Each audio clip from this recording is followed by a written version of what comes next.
magacay waa Cali Wardheere mana gudoomiye Cabdiqaadir Fiidka xaqiiqatan aad ugu faraxsanahay inaad maantay nagu soo booqato hooygeena anaga ah Kambala University Family aan ku soo dhaweyno mar labaad iyo mar saddexaad aad ugu faraxsanahay inuu bogaadinaya ogaan ma celinaya sida quruxda badan noo soo booqatay waqtigaaga nagu soo hortay xaqiiqatan waxa la siiyo ama la isku horo waxa uu horeeya mana gudoomiye oo la isku horo ama la siiya waa waqti xaqiiqatan aadan ka ma celinaa sida quruxda badan waqtigaaga nagu soo hortay ka maqsaahana waan dareemi karnaa maanta ama ururaha dileeyado ama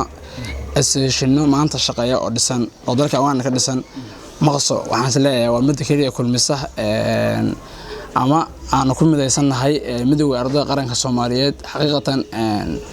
waxa la aasaasay ama la dhisay muddadii aan wadankan joogay markii aan maqlay ka Cali Wardheere ahaan shaqsi ahaantayda aad ugu farxay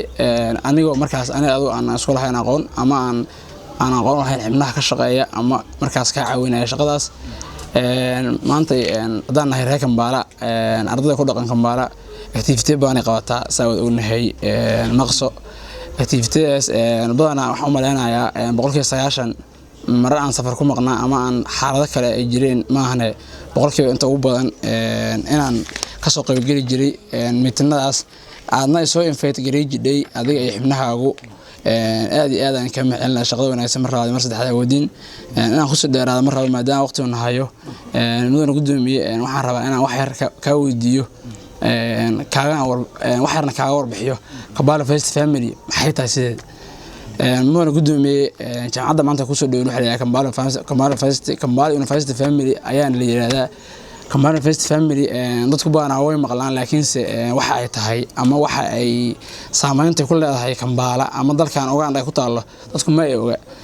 horta awalan Kambala University Family maadaama maanta waxa la jaamacadda kaliya dalkan ku taala mas laga diyaariyay waaye waana jaamacadda kaliya maanta Soomaali markaan nahay maadaama aad tahay gudoomiye ardayda qaranka ay Soomaalidu ugu tirsi badan tahay ugu dhigashada badan tahay numbarka ugu badan maanta uu yahay Kambala University Family ay ka baxeen ama dhigtaan marka inta ka soo tago dhigashadeeda Kambala University Family mana gudoomiye waa jaamacadda kaliya ee dadka dhameeyay maanta ka qarin jabiyay Kambala University Family ee dalkan magaca qaranka Soomaaliyeed ama magaca Soomaalinimo ay ku difaacaan u taagan yihiin hadaan for example ka soo qaado waxa dhisan association waxa dhisan ururo waxa dhisan xisbiyo siyaasadeed inta marka fiirisid waxa hogaaminaya ama leaders ka ah Kambala University Family xaqiiqatan ka Cali Wardheere ahaan oo ku faana markaan arko qof Kambala University Family kamid ah